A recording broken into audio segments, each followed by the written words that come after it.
Hello, everybody, and welcome to another episode of Airway. Today, I bring you guys a little bit of a sad episode because I've been looking at this game quite closely and realize I'm in a kind of a dead end position. I'm not saying that my company is in risk of dying or anything like that. It's extremely healthy um, in terms of profits. Despite the rising fuel prices, well, I am hedged.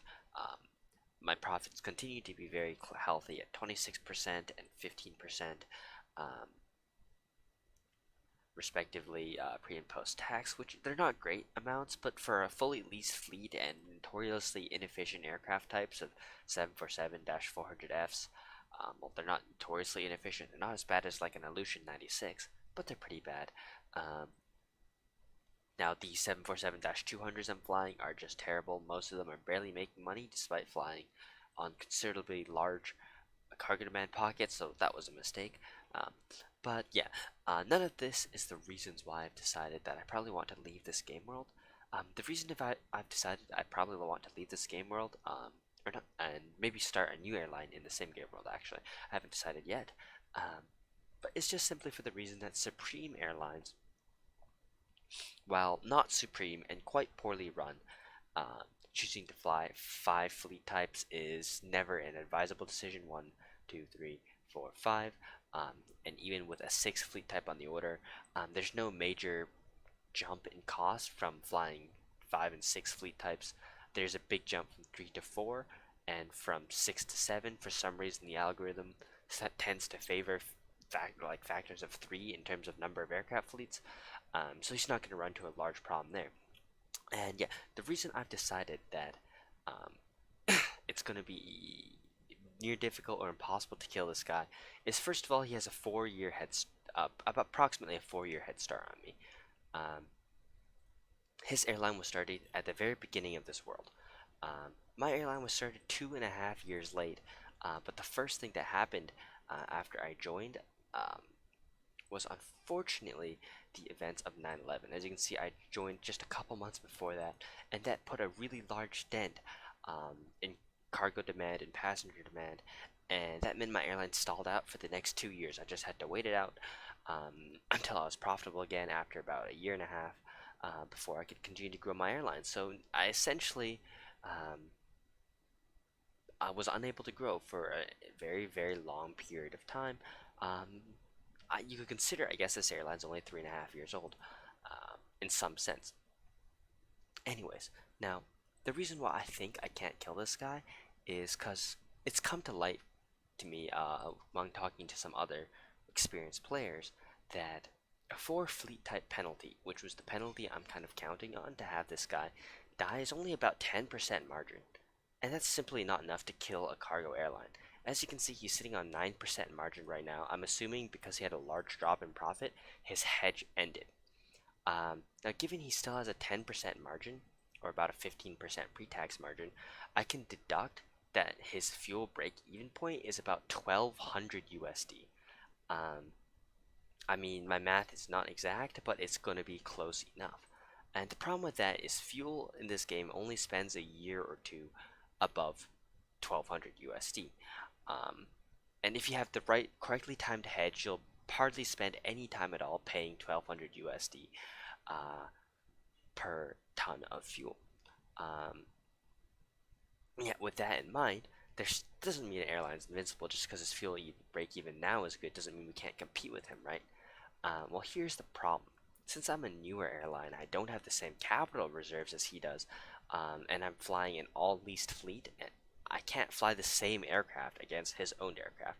If I lease a 767 and fly it versus um, his own 767, guess who's going to make more money? That means I always have to try and fight him by flying a smaller aircraft type.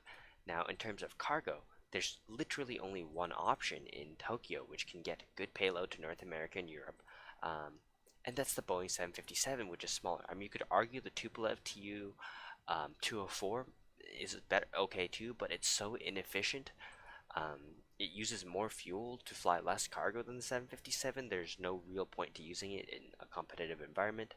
Um, yeah, which means I can only fly the 757. And that's fine. I like flying the 757, but there's a major problem. I'm unallied and cannot find somebody to buy me 757s. This means I rely purely on the used market and the factory deliveries, which are painstakingly slow. Um, and because they're so painstakingly slow, I'm simply put, I'm bored. This is the game world I'm enjoying least, simply waiting for 757s to arrive. I mean, uh, in real life week, maybe 50 of them will arrive, and that's just not very fun. I think 50 is even an exaggeration. I think 50 won't even arrive in an in real life week. As you can see, I see about one or two a month. Uh, Slots are not compressing. The production rate is excruciatingly slow. I don't know why. It's only producing 26 a month. It should be much, much higher.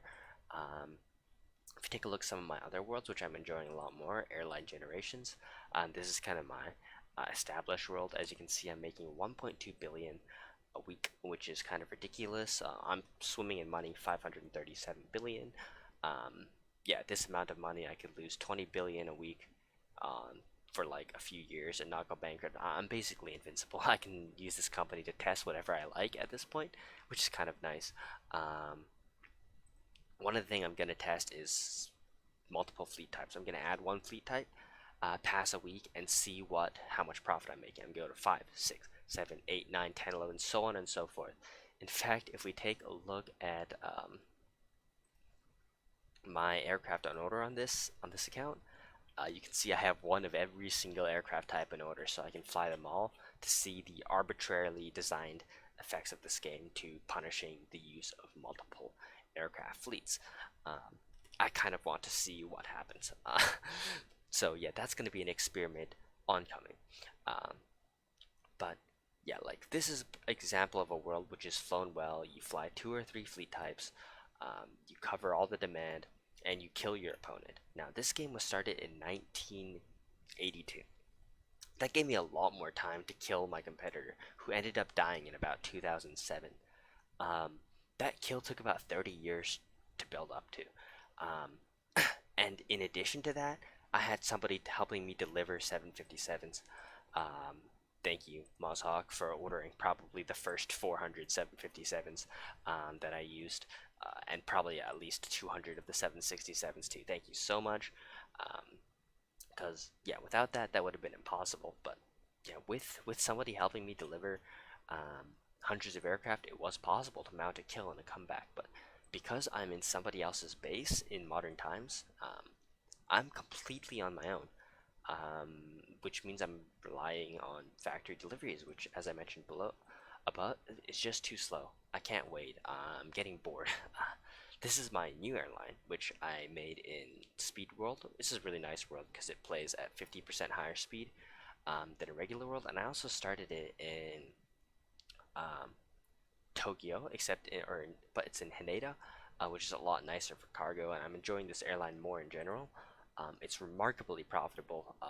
If we take a look at like pre-tax profits, I'm hovering around 40%, and about a few weeks ago, before I started a long haul expansion and cargo routes, which are sitting on zero route image, I was hovering in the 50s for operating profit, which is absolutely massive.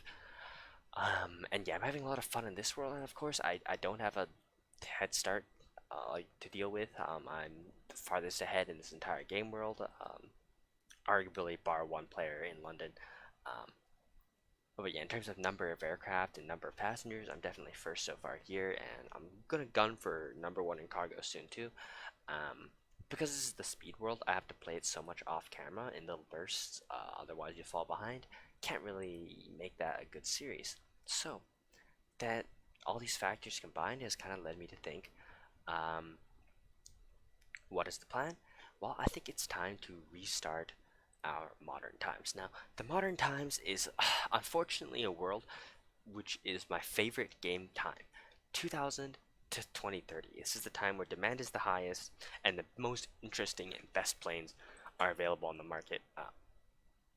I mean, it's also, you could consider one of the times where the aircrafts become the most boring, because it becomes just an Airbus Boeing duopoly, but it also makes any other choices besides that more special. When a player decides to go Comac during this area, it's super cool, where Yeah, yeah, I'm like, yeah, I guess. I mean, in every single era, if you bring it down to what it is, there's usually two or three viable plane types. Um, the modern era just tends to be one where there's two plane manufacturers, but there's actually multiple viable planes from each manufacturer. You can use A330 or A350, both work. You can use A320 or 737, and if you don't even want to use that, you can still actually use McDonnell Douglas MD-90. People don't realize that these planes aren't bad at all. Um, yeah, if you take a look at this, the fuel efficiency is not great, but the capacity and the sheer cheapness of these aircraft actually make them viable in addition to the slightly shorter turnaround time. I think the MD-9717 is probably the most underused plane um, in the entire game. Like, you have a few players using them. Like, let's take a look at this. Um, Out of Phoenix, that's a really smart move. Let's see if he's profitable. Unfortunately, not. Not really proving my point here. But one of the reasons why this plane is so good, okay, well, he's flying like countless fleet types, so we can see why he's not profitable. Um, but if he wasn't doing that, he would be profitable. And yeah, that plane has a 35-minute turnaround time. It's dirt cheap compared to the Boeing Airbus, and if you do the math, sometimes you'll find that if you flew a plane for its entire life, the fuel savings would never offset the direct cost. And of course, you don't think about the direct cost much, but it contributes to depreciation. And you have to get quite a lot of flying out of your plane to actually save the fuel money at the end of the day. Um, yeah, I see 50 aircraft cost 2 billion. That's kind of ridiculous. How much does one cost? Um, let's take a look at this. A single one costs 66 million, where an Airbus A320 these days. Um, Actually, you can't really compare it to an Airbus A320. It's kind of an unfair comparison because it's slightly bigger. So I think it would be like it's not a fair comparison to the A321 either.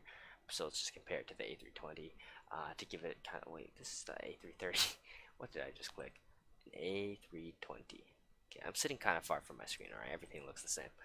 Um, as you can see, the A320 burns significantly less fuel, but the upfront cost is much higher.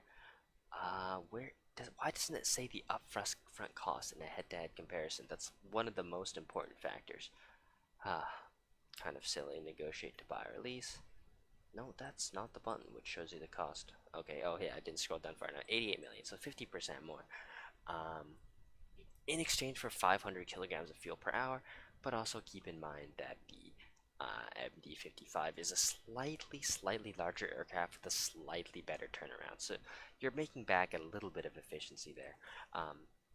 How much exactly? It's hard to say. Oh yeah, and you'd have to compare it to this aircraft because that's the one with a comparable range. For example, transcontinental US, you would need every bit of range you can possibly get thanks to the strong winds. Anyways, I've been rambling. I really like comparing planes and that kind of stuff. It's kind of fun to me. But that's not what I'm here to talk about. I'm here to basically show you guys how I decide how to pick a new base when you're not starting in the middle of the world. And I'll make that standalone video, so hopefully you guys enjoyed this one, and I'll make that video next.